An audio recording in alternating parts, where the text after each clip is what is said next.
We're finally seeing Excel in battle, and if you've been following the channel, you know that I'm very interested in this character because his ambiguous level of power, but I think we finally understand it here. Like the power suit that he has on, and it has like a poison effect to it as well. And along with the hunters, they all have suits and they all have spears. And it's also revealed in this chapter that every single member of the Neo Heroes, which is like 2,000, around that number, have the suits.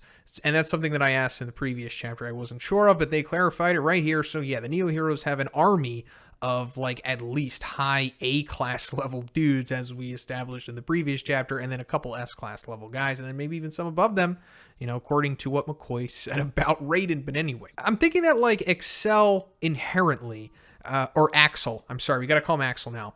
Axel inherently was an A-class hero in power, and that the hunters, the people that he rolls with here, they were probably like C and B class level heroes. So now that Axel has the power suit on, he's probably been improved to like barely S-class level, like barely. I'm not even sure if he would be considered S-class level in the Hero Association. I mean, he might be as strong as the Iron right now. I mean, I don't know how strong the Iron is in the webcomic because we haven't seen him since King schooled Atomic. But in the manga, he appears to be at a similar level of power, just in my opinion. So, yeah, I guess Axel is definitely the weakest of the Neo leaders. And I also think that's another thing that this chapter is establishing is the hierarchy of power among them, which I want to make a separate video about, of course. But that's bringing us to... Then Ryumon shows up, the pseudo-Yakuza dude. I was interested in this guy as well because I was unsure about like where his morality was, like what's his strength like. That's still unknown right now, but at least we know where he sits. Like, he'll act like he's your friend and then just immediately start, like, berating you or insulting you, but, like, still with a smile on his face. You know, he's, like, one of those dudes, which kind of stinks because I liked Ryumon at first. I mean, I still like him, but I wanted him to be, like, a good guy, so maybe he would join the S-Class after this, but not looking like it. Looking like he's probably going to get beat up by one of the S-Class heroes eventually. I mean, he was strong enough to pull Crescent Eye Roll out of the grip of the tongue from those monsters. So I guess that's, you know, establishing that I guess he has superhuman strength. You know, is it S-class level? No way to tell for sure, but maybe it's at least A-class level or something like that. But interested in this guy. But now we're coming to the most interesting portion of this chapter, in my opinion, and that is Child Emperor figuring out that these suits are probably coming from Metal Knight. So what does all of this mean? Well...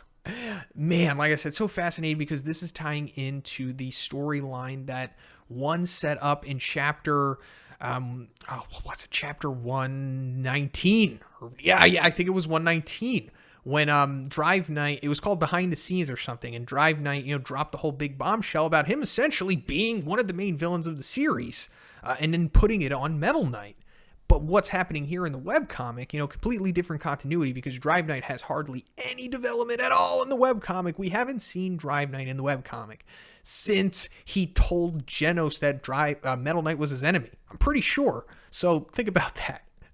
Over 10 years now, we not seen Drive Knight in the webcomic, I think. It's like some One Piece stuff. But anyway, Child Emperor thinking that Metal Knight is the traitor here. Or just trying to become a dictator, as he says. It's the same thing, like I said, that's happening in the manga, but we just have it, like, flipped.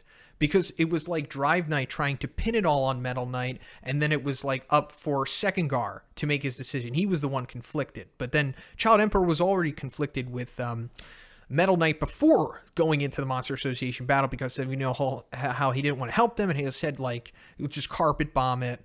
And then he was like, hey, you know, Child Emperor... the Monster Association isn't the thing you should really be worrying about. There's something behind the scenes that's really the big enemy. And he was talking about the organization, or at least in my opinion. So this is all coming together here, but it's just playing out in a different alternate way in the webcomic, which is awesome. So let me clear up here real quick as to what's going on with Child Emperor thinking that Metal Knight is supplying the Neo Heroes with the battlesuit technology because he says, you know, I saw plans for something like this in Metal Knight's development room. Well, I think it's ultimately coming down to the organization straight up stealing Metal Knight's technology or stealing his information in some way. Now you're saying, well, how do you have proof of that? And I think I kind of do. Because I forget exactly what chapter it was. I'll have it up right here in the video, but it's like chapter 108 or something of the webcomic. Bufoy is going over his security footage of like Saitama taking out his robots because he wanted to figure out what was going on. Very powerful robots, remember? They were like taking down 2 demons at once or something like that. But when we look at his monitors of him reviewing the footage, you see the brain robot in one of the monitors. Now, that raised a whole bunch of questions, and one of it was like, is Bufoy in control of the organization? And at first, I was like, maybe that's a possibility, but then I was like, no, because that wouldn't make sense for the camera angle to be viewing him. It's security footage of the robots being destroyed by Saitama, right? So that means it was at that specific area. So that means that the brain robot from the organization strolled up on the damaged robot stuff and then took it, therefore gaining the information from Bufoy. But we can assume they've been doing this all along, you know, picking up his scraps and whatnot, because that's kind of what they're doing in the manga's version, you know? Like, they were trying to get... they had Metal Knight's robot on the table inside of the Monster Association. We saw the G5 trying to get the information out. They're doing the same thing in the webcomic. I love one. I love how this is all tying together. But anyway, you know how, like, Child Emperor is saying that, like, if that were true, then Metal Knight effectively has both the hero organization's military, has both of the hero organization's military in his grasp. Because it's like, that's what I've been trying to say all along. That's what Drive Knight is doing here with the organization. Like Destro, Aramin, they're the Gray Fox and the Brain Robot. They're in control of the Neo Heroes. And in the Hero Association, we have Drive Knight, both hiding in plain sight, both pinning it all on Metal Knight. So much fun. All right, that was a long tangent, so we got to get through the rest of this chapter. So we're seeing A in combat. He looks like he's pretty skilled because they're like, hey, look, it's an assassin, because that's pretty cool. Like, we see Double Hole, and it looks like Feather to an A-class and a B-class hero from the Hero Association. Like, hey, that guy's wanted. We got to get him. He's like, nah, I'm in the Neo Heroes now. I like this little exchange, but still an ambiguous display of power from A. So we don't exactly know where he is yet, but obviously he's strong enough to survive this first wave of monsters, because we'll find out that some others didn't. And then we'll go to Suiryu. So Suiryu, I don't know, is it kind of implied that he like struggled with a demon here? Because he's like, whew, that was close. Was that guy just a demon?